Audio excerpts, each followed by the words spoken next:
ప్రియమైన మా పరలోకపు తండ్రి వందనాలు. ఉదయకాల సమయంలోని సన్నిధికి రాగలిగే కృపనిచ్చినారు.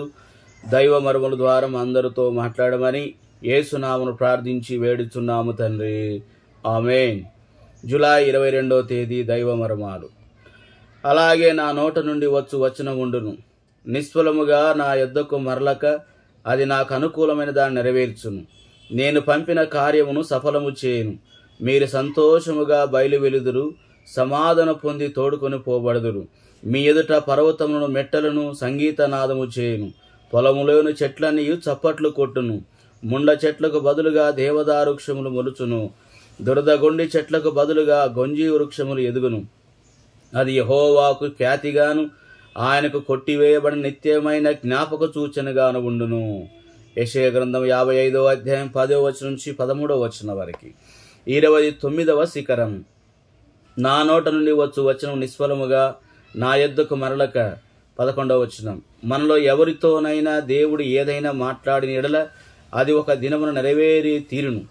విశ్వాసముతో నీవు దేవుని వాక్యమును అంగీకరించినచో నెరవేరుటకు అనేక సంవత్సరములు పట్టినను అది ఫలించు దినం ఒకటి వచ్చును. మీరు సంతోషముగా బయలువెలుదురు.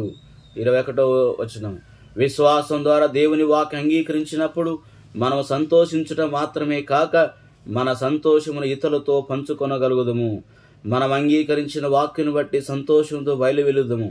కృంగిపోయిన నిరాశ చెందిన వారి యొద్దకే అదే వాక్యమును తీసుకొని పోయి వారితో, నేను నిరాశ చెందినప్పుడు ఈ వాక్యమందులు కొద్ది మాటలు నన్ను ధైర్యపరచును చెప్పుదుము. ఆ రీతిగా మనం ఎక్కడికి వెళ్ళినను దేవుడు అనుగ్రహించిన ఈ సంతోషమును ఇతరులకు వ్యాపింపచేయుదుము. అప్పుడు ఇంకా ఎక్కువ ఆత్మలు ప్రభువు యొద్దకు తేబడను. ముండ్ల చెట్లకు బదులుగా దేవదారు వృక్షము మొలుచును. దురదగొండి చెట్లకు బదులుగా గొంబి వృక్షములు ఎదుగును. 13వ వచనం. ఆత్మీయముగా మనము కూడా తలంపుల యందు, మాటల యందు, క్రియల యందు ముండ్ల పొదలతోనూ గచ్చ పొదలతో నిండి ఉంటిమి. మనకు మనమే నష్టమును కీడును కలిగించుకొనుచుంటిమి. అపవిత్రతోనూ, పగతోనూ, ద్వేషముతోనూ, అసూయతోనూ, గర్వముతోనూ, అసహ్యతోనూ మన జీవితం నిండి ఉండెను. అయితే ఇచ్చుట దేవుడు ఇవన్నీ తీసివేయబడి వాటికి బదులుగా గొంజి చెట్లు, దేవదారు చెట్లు నాటబడునని వాగ్దానము చేయుచున్నాడు. ఒక దినం మనము కూడా ఆయనను పోలియుండినట్లు ప్రభువైన యేసుక్రీస్తు యొక్క స్వభావముతోనూ మంచి గుణములతోనూ మనము నింపబడిన మన జీవితాలు ఫలభరితముగా నుండును. ఈ లోకములో మున్లో తుప్పలకును గచ్చ పొదలకును తావివ్వకుండా ఆదరణ, సంతోషము కలిగించు మాటలే మాట్లాడుచు ఇతరులకు సహాయము చేయొచ్చు విజయవంతమైన జీవితం మనము జీవించగలము.